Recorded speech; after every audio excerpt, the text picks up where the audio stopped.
एकता जिंदाबाद, जिंदाबाद जिंदाबाद, छात्र एकता जिंदाबाद, जिंदाबाद जिंदाबाद, बॉबी पवार जिंदाबाद, जिंदाबाद जिंदाबाद, छात्र एकता जिंदाबाद, जिंदाबाद जिंदाबाद। तो मैं इसी के साथ हमारे जो कार्यक्रम के अध्यक्ष हैं हमारे बड़े भाई अजय जोशी जी, मैं उनको मंच पर आमंत्रित करता हूं कि वे अपने आगे के कार्यक्रम की शुरुआत करें। धन्यवाद।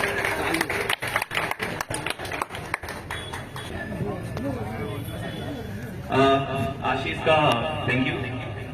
और सबसे पहले हमारे जितने भी जनप्रतिनिधि यहाँ पे बैठे हुए हैं, दूर दराज के क्षेत्रों से आए हुए हैं, जो हमारे बुजुर्ग जन हैं, अभिभावकगण हैं, माताएं हैं, बहनें हैं, मैं आप सभी का हृदय की गहराइयों से बहुत बहुत स्वागत करता हूँ। मैं स्वागत करता हूँ देहरादून से आए हुए हमारे जो है विशाल चौहान जी का। मैं स्वागत करता हूँ बेरोजगार संगठन के अध्यक्ष माननीय श्री बॉबी पवार का, जिन्होंने हमारे लिए न जाने कितने डंडे खाए, न जाने कितनी पीड़ाएं सही, लेकिन ये हमारे लिए डटे रहे। एक इसकी तरह झुके नहीं। इन पर कई सारी अटेम्प्ट टू मर्डर के चार्जेस लगाए गए, सेक्शन 307 लगाया गया, इनको जेल से बाहर नहीं आने दिया गया।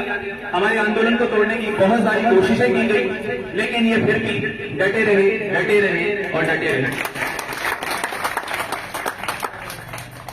अमिताभ बच्चन जी की एक कविता है, उसके माध्यम से मैं आज की शुरुआत करना चाहूंगा। और अगर आपको अच्छा लगे तो आप लोग अपने साथ इसको बोलिएगा। मैं किसी राजनीति से जुड़ा हुआ व्यक्ति नहीं हूँ, एक शिक्षक हूँ, पिछले 8 सालों से अल्मोड़ा में पढ़ा रहा हूँ, तो अगर मैं बीच में रुक भी जाऊँ इसके लिए आप लोगों से माफी चाहूंगा। ये आप लोग के लिए जो कविता मैं बोल रहा हूँ, ये सिर्फ आप लोग के लिए भी है, हमारे बॉबी भाई के लिए भी, और साथ ही साथ मैं विनोद तिवारी जी का धन्यवाद करना भूल गया, जिन्होंने पिछले 100 दिनों से इस गांधी पार्क में आंदोलन के लिए अलग अलग धुआं रखा। इतने जोर से तालियों की आवाज आनी चाहिए,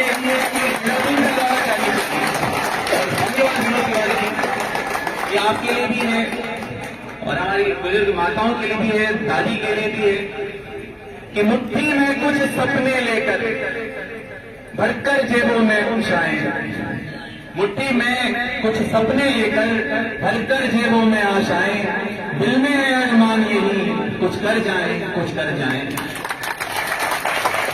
पूरा होने दीजिएगा, आप लोग समझ दीजिएगा, थोड़ी लंबी कविता है। मुट्ठी में कुछ सपने लेकर भरकर जेबों में आशाएं, यही कुछ कर जाए। सूरज सा तेज नहीं मुझमें, दीपक सा जलता देखोगे, सूरज सा तेज नहीं मुझमें सा जलता देखोगे, अपनी हद रोशन करने से तुम मुझको कब तक रोकोगे, मैं उस माटी का वृक्ष नहीं जिसको नदियों ने सींचा है, मैं उस माटी का वृक्ष नहीं जिसको नदियों ने सींचा है। कंकड़ मैदानों में, बंजर मैदानों में रहकर भी मैंने मृत्यु से जीवन सींचा है। मैं पत्थर पर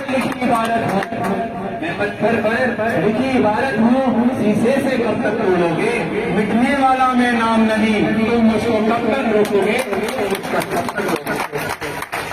आगे कहते गिर कर सीधा खड़ा हुआ, अब फिर गिरने का शौक नहीं, गिर कर सीधा खड़ा हुआ, अब फिर गिरने का शौक नहीं, अपने ही हाथों रचा स्वयं, तुमसे मिटने का खौफ नहीं।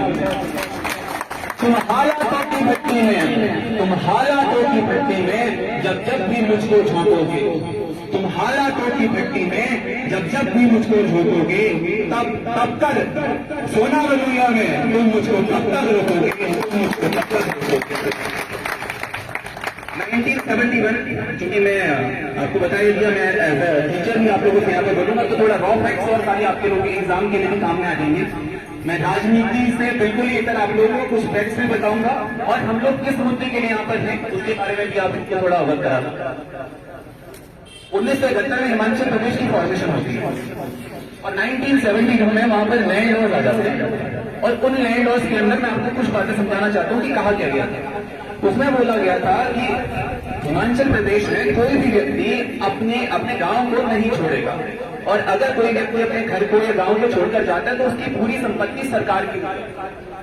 ऐसी स्थिति में वहां पर उसका फायदा क्या मिला कि लोगों में पलायन, वो जो पलायन होना था वो कम हुआ और साथ ही साथ लोगों ने स्थानीय स्तर पर रोजगार करना शुरू किया। वर्ष 2010 एक डेटा हमारे सामने आता है जहां पर पता चलता है कि हिमाचल प्रदेश केंद्र सरकार को एक जो है सुझाव देती है कि हमें स्पेशल स्टेटस के दर्जे से हटा दिया जाए।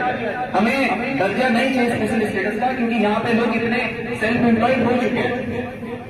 9 नवंबर 2000 एक ऐतिहासिक दिन उत्तराखंड के इतिहास के लिए, उत्तरांचल नाम से हमारा राज्य बना।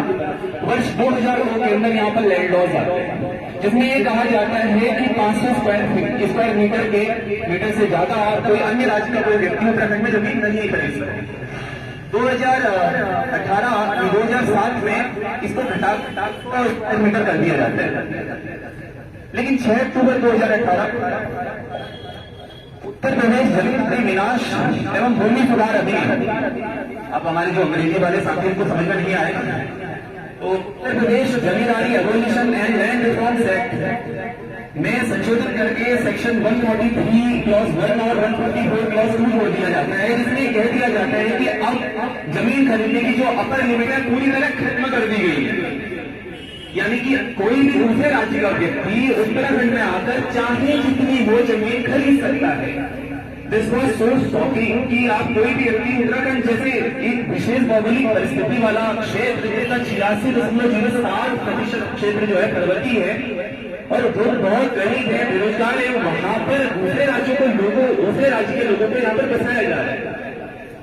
इसका नुकसान क्या देखने को मिलता है कि जो पहाड़ की भाषा है, पहाड़ का समाज है, पहाड़ की संस्कृति है, जो पहाड़ी लोग हैं और इवन मैं कहूं तो जो पहाड़वाद है वो पूरी तरह धीरे धीरे हत्या बलात्कार के बड़े बड़े केसेस देख रहे हैं।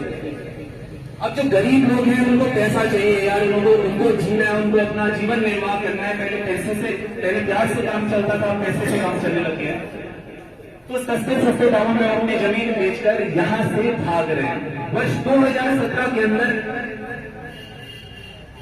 पलायन आयोग की स्थापना की जाती है और वर्ष 2018 मेरे फादर उत्तराखंड पुलिस में रहे और रिटायर होने से पहले एक रिपोर्ट उनके ही माध्यम से, मतलब कि पलायन आयोग ने उन्होंने सर्वे करवाया था, तो वो जो है पिथौरागढ़ के क्षेत्रों में घूमे थे, तो पता चला कि 1 लाख सिर्फ पिथौरागढ़ में ऐसे घर हैं जो घोस्ट हाउसेस बन चुके, यानी कि लोग पलायन में कर चुके हैं। और 2023 की फरवरी 2023 की जो रिपोर्ट आती है पलायन आयोग की, उसमें लिखा रहता है कि अल्मोड़ा और पौड़ी से पलायन सबसे ज्यादा हो रहा है।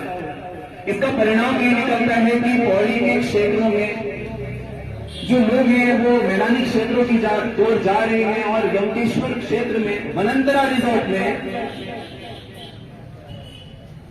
18 साल की बच्ची पलायन के कारण जॉब करने के लिए चली जाती है ताकि उनकी आर्थिक स्थिति थोड़ा ठीक हो सके। ये पलायन का डायरेक्ट इनडायरेक्ट इम्पैक्ट है, चाहे उसके घर वालों ने छोड़ा नहीं छोड़ा ये गलत बात है।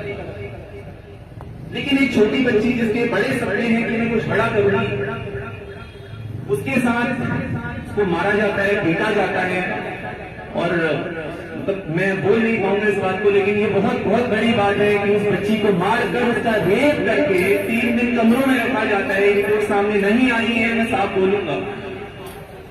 3 दिन रेप किया जाता है, उसके बाद उसको नदी के अंदर फेंक दिया जाता है। ये दुर्दशा है उत्तराखंड की महिलाओं के। अभी इंटर के रिजल्ट आए हैं और आने वाले मीडियम के भी। ऐसी स्थिति में अगर कोई बच्ची जॉब करना चाहती है, अपने परिवार के सपनों को पूरा करना चाहती है, तो मैदानी क्षेत्रों में कैसे जा पाए? ये अपने आप में बहुत बुरा है। और उत्तराखंड के क्षेत्रों में इसीलिए हमारे जो तिवारी जी हैं ये चाह रहे हैं कि हमारे उत्तराखंड के क्षेत्र में सख्त भू कानून आए और साथ ही साथ अंकिता भंडारी को इंसाफ मिले जितनी जल्दी हो सकता है। चाहे कोई व्यक्ति राजनीतिक दल से जुड़ा हुआ हो, न जुड़ा हुआ हो, कितना ही पैसा उसके पास क्यों न हो, लेकिन उस व्यक्ति को अगर उसने गलत किया है तो उसको संविधान के दायरे में रहकर और जो सेक्शन हमारे पास सीआरपीसी बनाई गई, आईपीसी बनाई गई है, उसके अंडर उनको सजाएं मिले। 2 बातें तो इसके लिए लगातार हमारे तिवारी जी और मोदी भाई जो है संघर्ष करते रहेंगे।